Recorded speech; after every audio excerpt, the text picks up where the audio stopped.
Waalaikum warahmatullahi wabarakatuh asxaabteena dhammaantiin soo dhawaada maanta waxaan halkan ku duubaynaa kooraskii aan ku balansanay inaan si live ah ku qaadano way suurageli weyse dabcan waxaan sameynaynaa inaan fiidiyooyo idinka diyaarino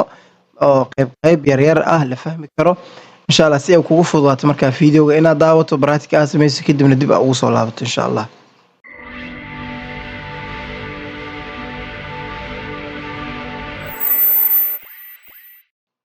maanta kani wuxuu noqon doonaa fiidiyowga ugu horeeyey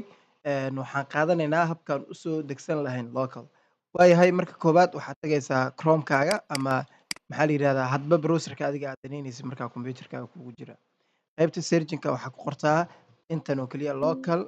wp intaasoo keliya qorayn hadduu ilaahay ka raali noqdo local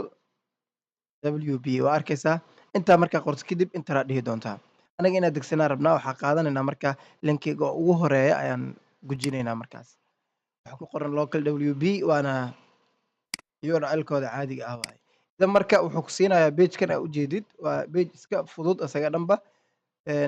aniga muhiimadan inaad degsano weeye laba qaaba u degsan kartaa marka halkan batanka dusha ku yaalay download ay ku qoran tahay ama midkan hoos ku yaalay download for free labada haddii aad taabatid isku mid waaye marka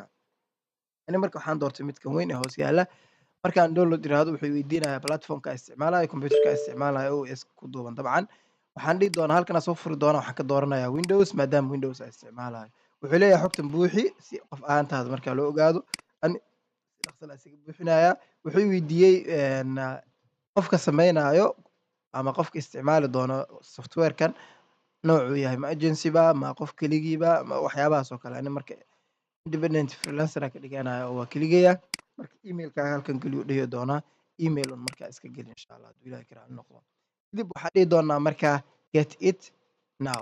hadda haddii halkaa gujiyo waa arkaysaa